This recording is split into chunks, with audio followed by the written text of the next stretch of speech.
इंजमाम उल हक chief selector के ओहदे से मुस्ताफ़ी हो गए हैं। उसकी वजूहात सामने आ गई हैं जो कि इस वीडियो में मैं आप लोगों के साथ शेयर करूंगा।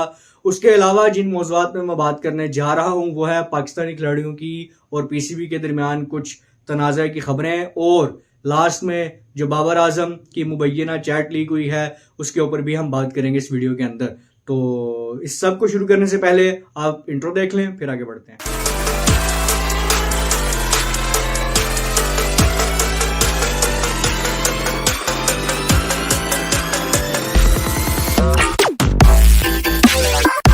तो Inzamam ul Haq has resigned as Pakistan chief selector with immediate effect. Zaka Ashraf साहब से आज उनकी एक मीटिंग हुई जो कि 1 घंटा तवील चलती रही। उसके बाद फौरी तौर पे अपने ओहदे से मुस्ताफ़ी होने का ऐलान किया है इंजमाम उल हक ने। इस हवाले से जो खबरें गर्दिश कर रही हैं या जो रीजंस बताई जा रही हैं वो ये है कि इंजमाम उल हक पे इल्ज़ाम लगाया जा रहा है कि वो यूके की एक कंपनी याजू इंटरनेशनल के 4 डायरेक्टर्स में से एक हैं। बाकी जो है उसमें मोहम्मद रिजवान का नाम आ रहा है और तलहा रहमानी जो कि साया कॉरपोरेशन के मैनेजिंग डायरेक्टर हैं, जो कि पाकिस्तान में खिलाड़ियों को मैनेज करती है।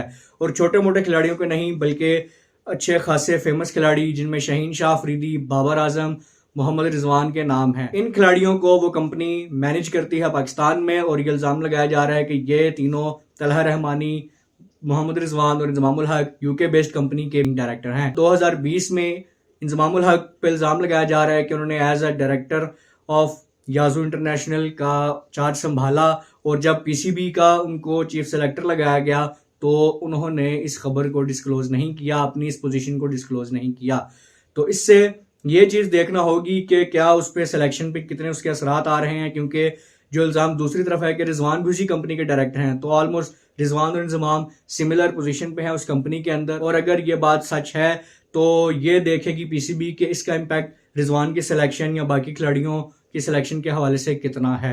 तो इस हवाले से ज़का अशरफ साहब ने इंजमाम उल हक को बताया कि उन्होंने 5 रुकनी कमेटी तश्कील दे दी है जो इस चीज़ की प्रॉपर इन्वेस्टिगेशन करेगी। तो इंजमाम उल हक ने भी उसी वक्त इस्तीफे का ऐलान किया कि जब तक वो कमेटी अपनी रिपोर्ट पेश नहीं कर देती वो अपने सौदे से मुस्ताफ़ी रहेंगे। ये पॉइंट गौर करने वाला है कि इंजमाम ने कहा है कि वो कमेटी प्रॉपर तरीके से इन्वेस्टिगेट करे, इसीलिए मैं रिज़ाइन कर रहा हूं, और अगर कमेटी की उस रिपोर्ट में मैं कसूरवार साबित नहीं होता तो मैं अपना ओहदा वापस अपना चार्ज संभाल लूँगा। तो ये वक्ती तौर पे उन्होंने इस्तीफ़ा दिया है ताकि कमेटी जो है वो साफ शफाफ तरीके से अपनी इन्वेस्टिगेशन कर सके। तो ये रीज़न थी इंजमाम उल हक के रिज़ाइन देने की। और दूसरी एक रीज़न ये भी बताई जा रही है कि पाकिस्तान टीम 4 मुसलसल मैचेस हार गई है। तो जैसा हम जानते हैं कि हमेशा से पाकिस्तान में किसी ना किसी को कुर्बानी का बकरा बनाया जाता है, तो यही सोचा जा रहा था कि शायद इसी वजह से इंजमाम इस्तीफा दे रहे हैं कि हमारी टीम 4 मैचेस लगातार हार गई है और कोई अच्छी खास उनकी परफॉर्मेंस नहीं आ रही वर्ल्ड कप में, लेकिन ये रीज़न बिल्कुल भी नहीं थी। तो देखेंगे अब उस कमेटी की क्या फाइंडिंग्स आती हैं और क्या रिपोर्ट्स आती हैं। साथ साथ इस न्यूज़ पे जो अपडेट होंगी वो मैं आप लोगों के साथ शेयर करता चलूँगा। इसके बाद अगर दूसरी बात मैं आपको बताऊं कि पाकिस्तानी खिलाड़ियों और पीसीबी के दरमियान कुछ तनाज़े की खबरें आ रही हैं, तो वो डोंट नो कि उसमें कितनी सदाकत है, लेकिन जो चीज़ें सामने आ रही हैं उसमें मुख्तलिफ वजूहात बताई जा रही हैं कि एक तो 5 महीने से खिलाड़ियों को सैलरीज नहीं दी गई। ये टीवी चैनल्स पे काफ़ी इस हवाले से खबर चली, तो पीसीबी के नुमाइंदगान इंडिया पहुंच गए हैं कॉन्ट्रैक्ट्स लेके। ज़का अशरफ साहब का कहना है कि जैसे ही खिलाड़ी इस पर कॉन्ट्रैक्ट पे साइन कर देंगे तो उनको तनख्वाहें दे दी जाएंगी। तो 5 माह से खिलाड़ियों को तनख्वाहें भी नहीं दी गई। और दूसरी चीज़ जो कह रहे हैं कि तनाज़े की वजह बन रही है वो पाकिस्तानी खिलाड़ियों का बैटिंग कंपनीज की प्रमोशन से इनकार है।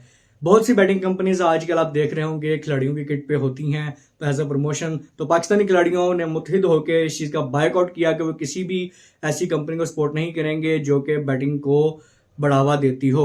तो पीसीबी को ये बात मजबूरन मानना पड़ी और जिस वजह से पीसीबी को मिलियंस का नुकसान हुआ है।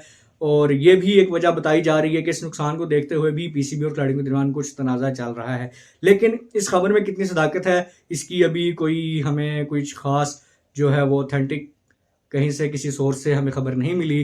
तो इस हवाले से भी कोई अगर अपडेट होगी तो वो भी आपके साथ शेयर करता चलूँगा। लास्ट में एक चीज़ जो मुझे डिसअपॉइंटिंग लगी वो ये थी बाबर आजम की चैट का लीक होना।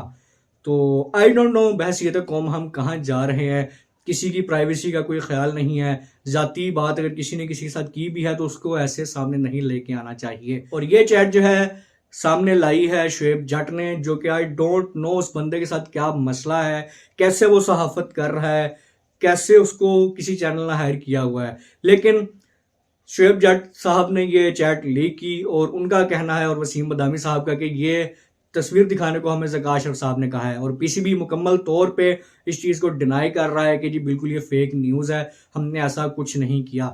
बहरहाल शुएब जट साहब से जब अजहर अली ने कहा, अज्जू भाई अपने, कि जी आपने क्या बाबर आजम की इजाज़त से ये चैट दिखाई है, तो उस बंदे का आगे से जवाब मुझे नहीं पता कि वो क्या सोच के देता है जवाब, कि जी मैं तो सहाफ़ी हूँ और मेरा काम ही ऐसे काम करना है। तो भाई अगर आप ऐसी सहाफ़त करते हैं तो लानत है आपकी सहाफ़त पे। आप किसी की प्राइवेसी का ख्याल नहीं कर रहे। मैं वो क्लिप ज़रूर चलाता है जो उन्होंने बात की, लेकिन जैसा आप जानते हैं कि वो एक बड़े चैनल के साथ मुंसलिक हैं, तो कॉपीराइट इशू की वजह से वो मैं वीडियो नहीं चला सकता। लेकिन अगर आप सोशल मीडिया वगैरह पे कहीं ट्विटर पे या इंस्टा पे जाएंगे तो यकीनन आपके सामने आ जाएगी।